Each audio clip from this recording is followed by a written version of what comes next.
जय हिंद एवरीवन। स्वागत है आप लोगों का एक बार फिर से हमारे चैनल इनकॉमियम इंडिया पर। दोस्तों आज से हम लोग स्टार्ट करने वाले हैं क्लास 10th के फिजिक्स के बारे में, और जिसमें पहला चैप्टर का नाम है प्रकाश का परावर्तन, रिफ्लेक्शन ऑफ लाइट। उसके बारे में जानेंगे कि पहला चैप्टर में है क्या क्या दोस्तों। इसके बाद दूसरा तीसरा सभी चैप्टर को क्लियर करेंगे दोस्तों, क्लास 10th का फिजिक्स। चलिए फर्स्ट चैप्टर के बारे में जानते हैं, प्रकाश के परावर्तन के बारे में। पहला चैप्टर का नाम क्या है दोस्तों? रिफ्लेक्शन ऑफ लाइट, प्रकाश का परावर्तन। प्रकाश का परावर्तन, ये टॉपिक जानने से पहले आपको ये जानना जरूरी है कि दोस्तों प्रकाश होता क्या है, इसके गुण क्या क्या है, इसके सोर्स क्या है, ये निकलता कैसे है दोस्तों, और ये दिखता है या नहीं, ये विजिबल है या इनविजिबल, उसके बारे में जानेंगे। देखिए पहला क्या है, लाइट के बारे में हमको जानना है, मतलब प्रकाश, इसमें क्या क्या डायमेंशन हमको क्लियर करना है। पहला क्या है दोस्तों, ये है क्या, प्रकाश है क्या। उसके बाद जानेंगे कि इसके गुण क्या क्या है दोस्तों, गुण। इसके बाद हम जानेंगे कि इसके स्रोत क्या है, मतलब क्या दोस्तों, ये निकलता कहाँ से है, इसके सोर्स जानेंगे। इसके बाद हम लोग जानेंगे दोस्तों किरण क्या है, किरण पुंज क्या है, उसके बाद किरण पुंज कितने प्रकार के होते हैं, तब जानेंगे कि रिफ्लेक्शन ऑफ लाइट होता क्या है दोस्तों। चलिए पहला टॉपिक जानते हैं, क्या है प्रकाश है क्या। मैं आपको इसको समझाने के लिए एक एग्जांपल देता हूँ। मान लीजिए अभी के समय में ही अभी ठंडी चल रही है दोस्तों। ठंडी में मान लीजिए कि बहुत सारा ओस गिरा हुआ है, आप अपने घर में रजाई के अंदर बैठे हुए हैं। आप क्या सोचिएगा कि धूप उग जाए, आप कहाँ जाते हैं, छत पर जाइएगा। धूप आप पर लगने के बाद आप होंगे क्या दोस्तों, आपको एनर्जी फील होगा क्या दोस्तों, आपका शरीर एकाएक स्वेटर निकल जाएगा। स्वेटर निकलने के बाद आपको एनर्जी फील होगा दोस्तों। इसका मतलब क्या दोस्तों, प्रकाश क्या है, एक एनर्जी का रूप है क्या दोस्तों, एक ऊर्जा का रूप है। जैसे आप मान लीजिए कि दोस्तों आप पूरे भूखे हैं दोस्तों, क्या भूखे हैं, अगर आपको बोला जाए कि यहाँ से मानसी तक दौड़िए भूखे हुए पेट, आप कभी नहीं दौड़ पाएगा। मतलब क्या दोस्तों, दौड़ने कुछ भी कार्य करने के लिए आपको एनर्जी की जरूरत पड़ेगी ही पड़ेगी। क्या दोस्तों, एनर्जी की जरूरत पड़ेगी ही पड़ेगी। इसीलिए प्रकाश जब हम लोग लेते हैं दोस्तों, लेते क्या मतलब कि किसी वस्तु पर पड़ता है, वो क्या होता है, एनर्जी के फॉर्म में आता है। क्या दोस्तों, एनर्जी के फॉर्म में आता है। इसका मतलब है क्या दोस्तों, प्रकाश क्या है, एक ऊर्जा का रूप है। क्या दोस्तों, प्रकाश एक ऊर्जा का रूप है। इसके बाद देखिए, मान लीजिए एक एग्जांपल, और पूरा रूम क्या है, ये अंधेरा है। क्या दोस्तों, अंधेरा है, ये बोर्ड आपको दिख नहीं रहा है, और एकाएक मान लीजिए आगे में मरकरी इस पर बार देंगे दोस्तों, मतलब इस पर लाइट बार देंगे तो क्या हो जाएगा, ये आपको दिखने लगेगा। क्या दोस्तों, दिखने लगेगा। इसका मतलब क्या हुआ, लाइट बारने से क्या हुआ, ये दिखने लगा। इसका मतलब आपको इसका पूरा डेफिनेशन पता होगा। कैसे होगा, देखिए प्रकाश क्या है, ऊर्जा का एक रूप है। क्या दोस्तों, प्रकाश एक ऊर्जा का रूप है जो किसी वस्तु पर पड़ के उसे देखने लायक बना देता है। क्या दोस्तों, इस पर हमने बाढ़ा, इसको क्या हुआ, आप लोग देखें क्या हुआ दोस्तों, इसे देखने लायक बना दिया। जबकि प्रकाश है क्या दोस्तों, एक एनर्जी का भी रूप है, और ये एनर्जी आपको दिखती है या नहीं। क्या होगा दोस्तों, ये आपको एनर्जी नहीं दिखती है। आप खाना खाते हैं तो आपको एनर्जी तो दिखती नहीं है, भले आपको खाना नजर आता है, उसमें एनर्जी नहीं दिखती है। ये क्या है, इनविजिबल है, मतलब अदृश्यमान ऊर्जा का रूप है। क्या दोस्तों, अदृश्यमान ऊर्जा का रूप है। प्रकाश क्या है, डेफिनेशन आपको आया एग्जाम में तो कैसे लिखेगा दोस्तों, प्रकाश एक अदृश्यमान ऊर्जा का रूप है। क्या दोस्तों, प्रकाश एक अदृश्यमान ऊर्जा का रूप है जो किसी वस्तु पर पड़ के उसे देखने लायक बना देता है, उसे प्रकाश कहते हैं। क्या दोस्तों, उसे प्रकाश बोलते हैं। इसके बाद जानेंगे इसकी प्रॉपर्टी क्या है। क्या दोस्तों, इसकी प्रॉपर्टी क्या है, मतलब गुण क्या क्या है दोस्तों प्रकाश के। देखिए गुण में क्या क्या है दोस्तों, पहला गुण आपने डेफिनेशन में लिख लिया। क्या दोस्तों, प्रकाश एक ऊर्जा का रूप है। क्या दोस्तों, ऊर्जा का एक रूप है, ऊर्जा का एक रूप है। ऊर्जा का रूप कैसे है दोस्तों, आपको पता लगा कि वही ठंडी वाला एग्जांपल, धूप में जाते हैं दोस्तों। उसके बाद क्या है दोस्तों, प्रकाश सीधी रेखा में गमन करती है। क्या दोस्तों, सीधी रेखा में गमन करती है। ये कैसी सीधी रेखा में गमन करती है, मैं आपको इसका भी लॉजिक बताऊंगा दोस्तों। इसके बाद आप डायरेक्ट पहले इसके गुण को लिखिए। तीसरा क्या है दोस्तों, ये निर्वात में भी गमन करती है। क्या दोस्तों, इसे गमन करने के लिए माध्यम की आवश्यकता नहीं होती है। क्या दोस्तों, माध्यम की आवश्यकता नहीं होती है। इसका मतलब क्या दोस्तों, ये किसी भी मीडियम में जा सकता है, इसे गमन करने के लिए मीडियम की आवश्यकता नहीं होती है। इसीलिए इसको क्या बोलते हैं, इलेक्ट्रोमैग्नेटिक वेव बोलते हैं। क्या दोस्तों, विद्युत चुंबकीय तरंग बोलते हैं। इसी के बिहेव पर इसको क्या बोलते हैं दोस्तों, विद्युत चुंबकीय तरंग, विद्युत चुंबकीय तरंग। देखिए मैंने आपको दूसरे में क्या लिखा है, प्रकाश सीधी रेखा में गमन करती है, और तीसरा में क्या बता दिया, प्रकाश क्या है, विद्युत चुंबकीय तरंग है। क्या दोस्तों, देखिए पहला बताया सीधी रेखा में जाती है, और दूसरा क्या बता दिया मैंने आपको, ये एक विद्युत चुंबकीय तरंग है। तरंग चलती कैसे है, देखिए दोस्तों, तरंग ऐसे ऐसे चलती है।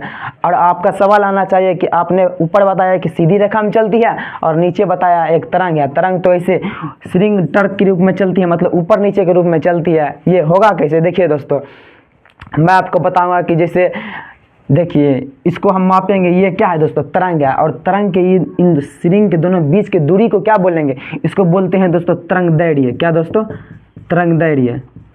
या देखिए ये दोनों ऊंचाई है, इसे बोलते हैं दोस्तों श्रिंग। क्या बोलते हैं, श्रिंग। और इसको क्या बोलते हैं, गर्त। क्या बोलते हैं इसको, गर्त।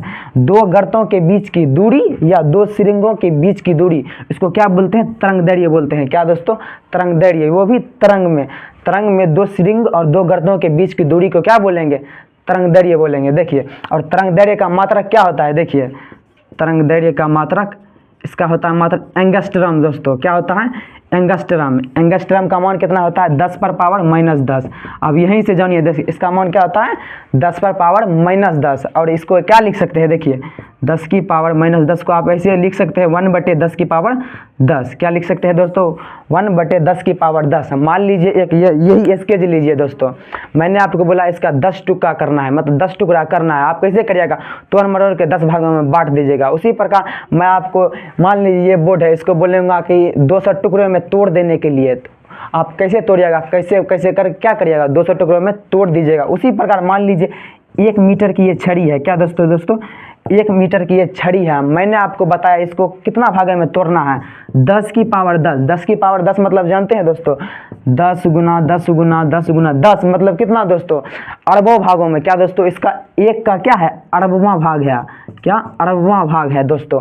आप समझ लीजिए 1 मीटर का अरबवां भाग करेंगे, ये इतनी सा होगा, इतनी सा कि आपको दिखाई भी नहीं देगा। मतलब क्या दोस्तों, आपको सिर्फ एक पॉइंट समान दिखेगा। क्या दोस्तों, पॉइंट समान, वो भी दिखेगा या नहीं। इसी प्रकार ये एक के बीच की दूरी हो गई। और दुनिया पूरी कितना लाइट जाता है, एक सूर्य है दोस्तों, पूरी दुनिया को उसी से लाइट जाता है। ये जब एक से हुआ तो अगला क्या होगा, इसी बिंदु से धीरे धीरे धीरे धीरे धीरे धीरे करके आगे बढ़ेगा। जब दोनों इस बिंदुओं को एक साथ मिला देंगे तो क्या हो जाएगा दोस्तों, आपको नजर आ जाएगा कि प्रकाश सीधी रेखा में गमन करती है। क्या दोस्तों, सीधी रेखा में गमन करती है। जबकि मैंने आपको ये भी बताया कि एक चुंबकीय तरंग है, विद्युत चुंबकीय तरंग है। और विद्युत चुंबकीय तरंग की स्पीड कितनी होती है दोस्तों, 3 × 10⁸ मीटर पर सेकेंड। वो भी किस में दोस्तों, निर्वात में। और क्या, निर्वात में। इसे गमन करने के लिए माध्यम की आवश्यकता नहीं होती है, इसलिए इसे विद्युत चुंबकीय तरंग बोलते हैं। और इसकी लाइट कितना होता है दोस्तों, वैक्यूम में स्पीड 3 × 10⁸ मीटर पर सेकेंड। ये क्या हुआ दोस्तों, इसे गुण हो गया। और इसमें गुण आप कैसे करिएगा, देखिए मान लीजिए एक मीडियम है, पानी है दोस्तों, इधर से लाइट आ रहा है। क्या दोस्तों, लाइट आ रहा है। जैसे हवा में लाइट आएगी, पानी में आएगी, तो क्या हो जाएगा दोस्तों, इसका वेग बदल जाएगा। क्या दोस्तों, वेग कहने का मतलब क्या हुआ दोस्तों, इसकी स्पीड चेंज हो जाएगी। अगर मान लीजिए ये 50 मीटर पर सेकेंड की स्पीड से चल रहा है, नीचे में जल रहा है, इसमें जाएगा तो कितना स्पीड से, मान लीजिए इससे कुछ घट जाएगा। क्या दोस्तों, चाहे ये क्या हुआ, 45 मीटर पर सेकेंड से आ जाएगी। क्या दोस्तों, एक मीडियम से दूसरे मीडियम में जाने पर क्या हो जाएगा, लाइट की क्या होगा, वेलोसिटी चेंज हो जाएगी। क्या दोस्तों, इसकी वेलोसिटी चेंज हो जाएंगे। फिर वो ज़्यादा हो जाए या कम, वो मीडियम पर डिपेंड करता है कि ये ज़्यादा होगी या कम। आप दूसरे चैप्टर में पढ़िएगा रिफ्रैक्शन में, अपवर्तन में, कि अगर दोनों मीडियम अलग हो जाएगा तो इसको क्या बोलेंगे, रिफ्रैक्शन बोलेंगे, अपवर्तन बोलेंगे। जबकि एक ही मीडियम से अगर टकरा जाए उसको क्या बोलेंगे दोस्तों, परावर्तन बोलेंगे। क्या दोस्तों, परावर्तन। देखिए प्रकाश क्या है, प्रकाश के गुण के बारे में हमने जाना। अब जानते हैं दोस्तों प्रकाश के सोर्स क्या क्या है दोस्तों। सोर्स कहने का मतलब क्या हुआ, स्रोत। क्या दोस्तों, रुकिए,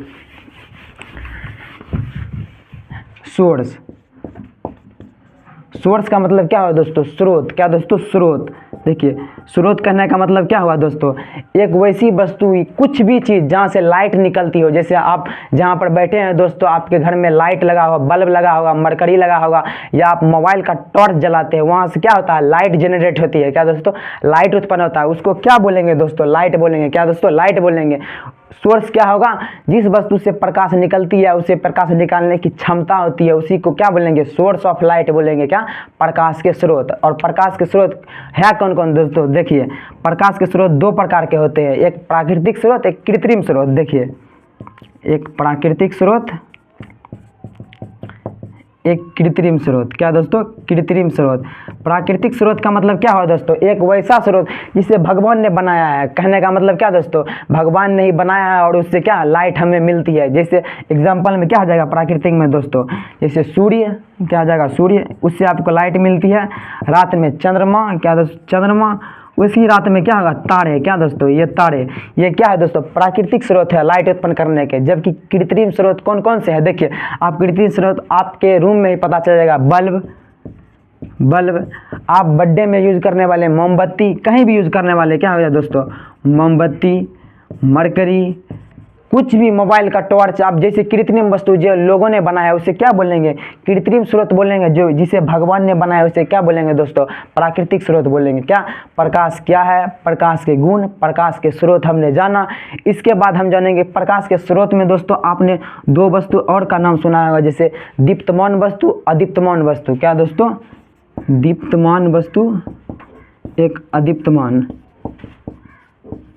ये कहने का मतलब क्या हुआ? दीप्तमान का मतलब क्या हुआ? देखिए दोस्तों, नाम से क्लियर हो रहा है। दीप्त का मतलब क्या हुआ? जलता है, मतलब जिससे प्रकाश निकलता है। दीप्त का मतलब क्या? दिया। दिया से क्या होता है? प्रकाश निकलता है। एक वैसी वस्तु जिससे प्रकाश निकलता है उसे क्या बोलेंगे? दीप्तमान वस्तु। और जिससे प्रकाश नहीं निकलता है उसे क्या बोलेंगे? अदीप्तमान वस्तु। प्रकाश निकलता किस किस से है? देखिए, आप प्राकृतिक कृत्रिम दोनों में जानेंगे। ये सब क्या है? इसका एग्जाम्पल, जिससे लाइट निकलता है। अदीप्तमान वस्तु क्या है? जिससे लाइट नहीं निकलता है। मान लीजिए ये स्केच है, इससे लाइट नहीं निकल रहा है। क्या दोस्तों? कुर्सी लेंगे, उससे लाइट नहीं निकल रहा है। अब मान लीजिए टॉर्च बंद कर देंगे मोबाइल का, उससे लाइट नहीं निकल रहा है। पंखा से नहीं निकल रहा है, उससे क्या बोलेंगे? अदीप्तमान वस्तु बोलेंगे। जबकि दीप्तमान कौन हुआ? जिससे लाइट निकलता है। मतलब लाइट निकलने का मतलब क्या दोस्तों? ये दोनों हो जाएगा इसके सोर्स में। क्या दोस्तों? प्राकृतिक स्रोत भी, कृत्रिम स्रोत भी। देखिए, पूरा प्रकाश के बारे में हमने जाना, गुण भी जाना, सोर्स भी जाने। और देखिए, अगर इसके डिमेरिट भी जानना है दोस्तों, प्रकाश से कुछ डिमेरिट भी है, जिससे कुछ बीमारियां भी हो सकती है दोस्तों। लेकिन आपको एनर्जी के फॉर्म में, जैसे अब बच्चे को जब नवजात शिशु होता है उसे क्या कहा जाता है दोस्तों? उसे धूप में ले जाए। क्या दोस्तों? उसकी हड्डी मजबूत होगी। क्यों? क्योंकि उससे जो एनर्जी आती है, विटामिन डी आती है, वो हड्डियों को मजबूत करने में सहायता देती है। इसीलिए कहा जाता है कि नवजात शिशु को धूप में ले जाकर तेल लगाया जाता है दोस्तों, इसलिए जिससे उसकी हड्डी मजबूत हो सके। क्यों कहा जाता है दोस्तों? क्योंकि ये उसमें एनर्जी होती है। वो क्या है? फॉर्म ऑफ एनर्जी है, ऊर्जा का एक रूप है। इसलिए कहा जाता है इसे धूप में ले जाया करें। देखिए, स्रोत, गुण क्या है, इसे जाने हम दोस्तों। इसके बाद अगला टॉपिक क्या है दोस्तों? इसके बाद हम डायरेक्ट मानेंगे क्या है, रे क्या है दोस्तों? क्या रे क्या है, किरण क्या है। इसके बाद किरण पुंज क्या है। इसके बाद जानेंगे कि रिफ्लेक्शन ऑफ लाइट होता क्या है दोस्तों। किरण जानने से पहले आपको एग्जाम्पल लेना पड़ेगा, जो अभी नहीं हो सकता है। अगले क्लास में मैं आपको बताऊंगा कि किरण क्या है। अगले क्लास में दर्पण को भी स्टार्ट कर देंगे। जय हिंद।